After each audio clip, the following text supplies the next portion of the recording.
Kaixo, ongi etorria, poligono erregularren formula nahiko simplea da. Hemen dugu. Azalera berdin, perimetroa, biderra apotema, zati bi. Perimetroarentzat ez da zailtasun oso handia. Zergatik, alde denak berdinak baldin badira, behin behar da biderketa bat. Zenbat alde ditugu, adibidez, hemen bost. Bost bider, alde bat. Perimetroa erresa da.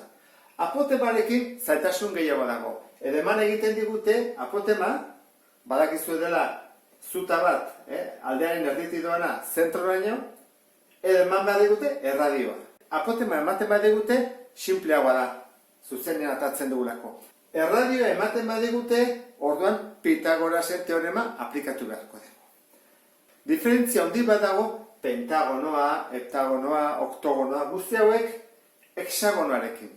Zergatik, hexagonoa dagoenean, normalian datu bakarra ematen digutelako. Bat bakarra, ez dizkigute bi eman behar.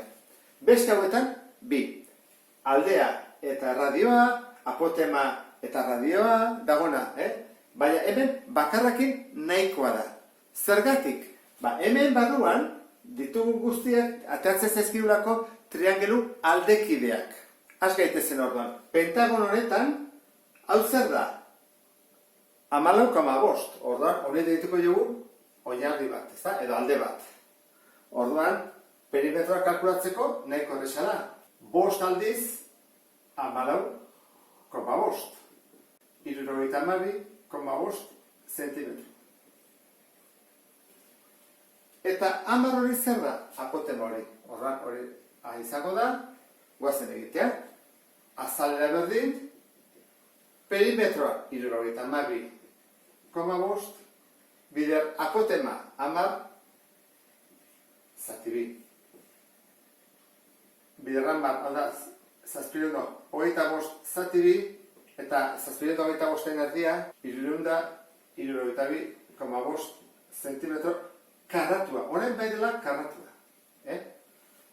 Hoi da diferentzia. Hau da luzera bat eta hau karratua.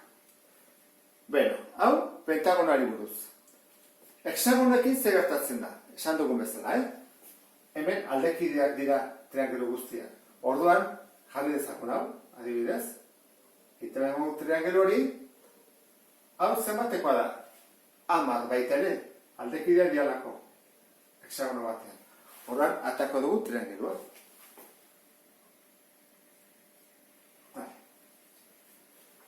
Zenbat da hipotenusa? 10. Zenbat da aldea?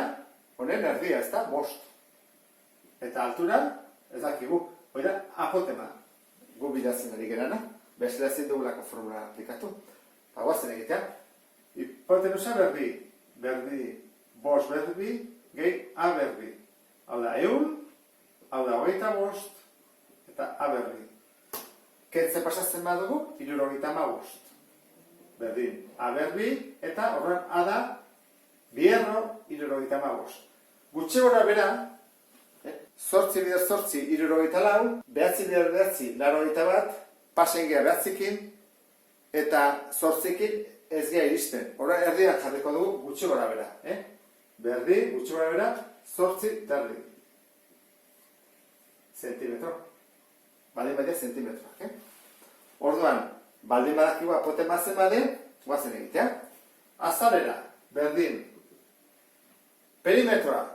Zen bada perimetroa? 10 alde bakoitza. 10, 20, 30, 40, 50, 60, Orduan, perimetroa 60 da, bider, apotema esan dugu 8,5, zati bi.